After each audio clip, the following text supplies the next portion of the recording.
Wenn du denkst, du musst alles perfekt machen, um gesund zu sein, dann macht dich genau das krank. Denn die meisten scheitern nicht am fehlenden Wissen, sondern an falschen Erwartungen. Denn Social Media zeigt dir perfekte Vorbilder, Menschen, die jeden Tag ihre Routinen perfekt durchziehen, die null Fehler machen, täglich alles aus sich rausholen, aber du nicht. Du machst Fehler, du scheiterst, du passt nicht in das System, das Leben, was sie vorleben und fühlst dich deswegen schlecht. Obwohl das eigentlich gar kein Grund ist, um sich schlecht zu fühlen, denn die Realität der meisten Menschen sieht anders aus.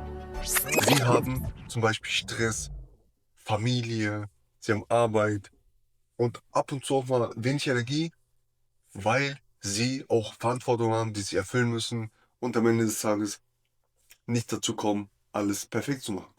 Es muss doch nicht alles perfekt sein und genau darum geht es hier. Es geht darum, dass du dich täglich versuchst zu verbessern und nicht perfekt sein musst, um dahin zu kommen, wo du hin willst, denn Konsistenz ist das Wichtigste hier und nicht Perfektion. Perfektion killt die Zukunft, Konsistenz schafft die Zukunft. So würde ich es einfach mal so sagen, ja. 80% der Ergebnisse kommen aus 20% der Maßnahmen. Niemand braucht jeden Tag perfekt zu essen, jede Mahlzeit zu optimieren. Die meisten, oder was heißt die meisten, viele Leute gucken, oh, ich habe eine Kalorie zu viel, ich habe hier 1 Kilogramm, nicht 1 Kilogramm, aber 1 Gramm Protein zu viel, zu wenig und übertreiben einfach komplett damit. Das Problem ist, Perfektion wird dich nicht perfekt machen und es wird auch 0,01 was an deinem Körper verändern, wenn du dich daran hältst. An diese Perfektion, die dich eh nicht weiterbringt. Sie wird dich nicht weiterbringen. Deswegen sei einfach mal stolz, beziehungsweise sei glücklich, wenn du auch 4 bis 5 gute Mahlzeiten pro Woche, beziehungsweise 4 bis 5 Tage pro Woche durchgezogen hast. Darauf kannst du schon stolz sein, denn du hast mehr als die Hälfte dich selbst besiegt. Du bist einen Schritt vorangekommen, je nachdem, was dein Fortschritt davor ist, ne? Du musst dich auch natürlich ein bisschen vergleichen. Nur mit dir selber. Nur mit dir selber. Diese ganzen Wesen, diese ganzen Menschen um dich herum, die musst du nicht beachten. Denn du stehst im Fokus.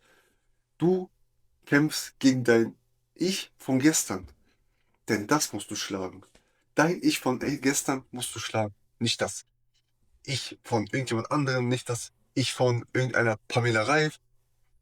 Das ist gerade nicht wichtig. Es geht hier nur um dich.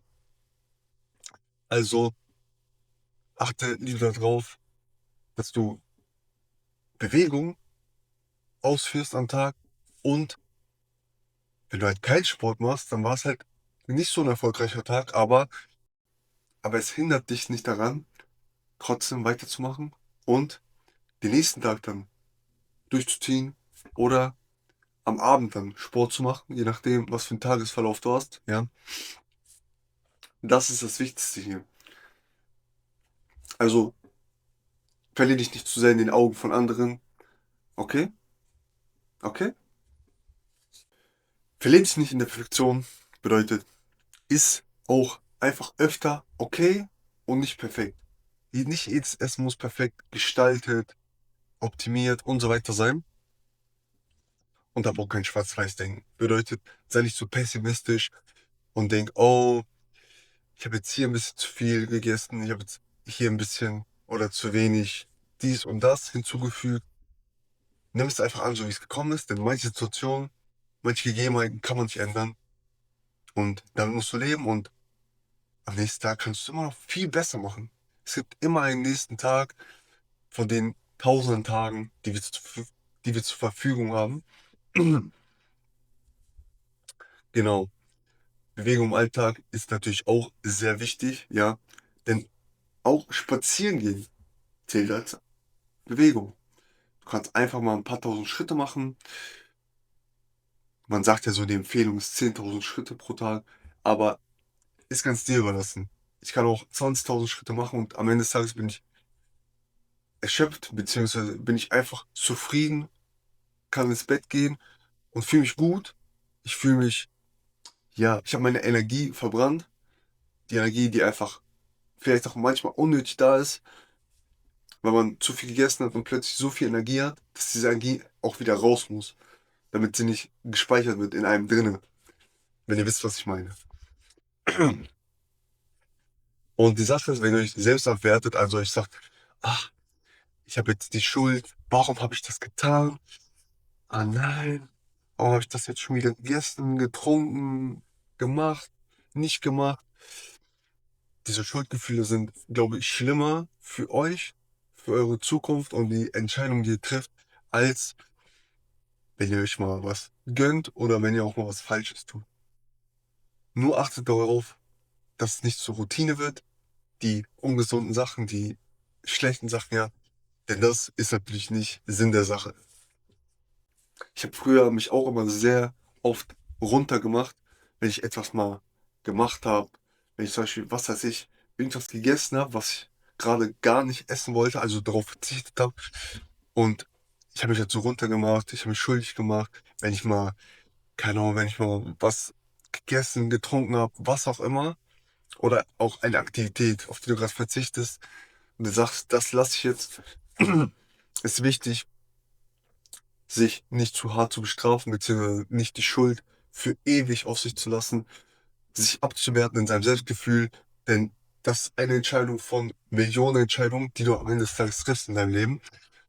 Und wichtiger ist es, dass du akzeptierst, dass es jetzt passiert ist und die nächste Entscheidung einfach besser machst. Ich muss sagen, seitdem ich das geändert habe, ist es auch bergauf gegangen. Es ist viel besser und man fühlt sich auch nicht mehr so schlecht. Man optimiert sein Selbstbild, man macht sich nicht selbst runter, denn das hat auch nochmal Konsequenzen, negative Konsequenzen für deinen Selbstwert und für die ganzen Erfolge, die du theoretisch verzeichnen könntest, aber durch diese Sache halt komplett gegen die Wand fährst. Gesundheit ist am Ende kein Projekt mit Enddatum. Es ist einfach ein Prozess, der dein Leben lang beibehalten werden sollte. Ist einfach normal. Es wird einfach normal sein, ja. Vielleicht ist es für dich jetzt noch nicht normal. Ist auch okay.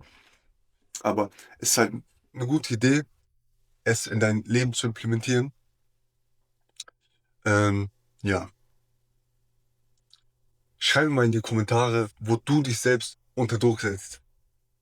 Bei welchen Dingen denkst du dir, oh, ich muss das jetzt durchziehen, ich muss das jetzt machen oder auch nicht. Und wenn dir das Video den Druck genommen hat, dann lass doch ein Abo da. Und ich freue mich, dich beim nächsten Video zu sehen. Bis zum nächsten Mal.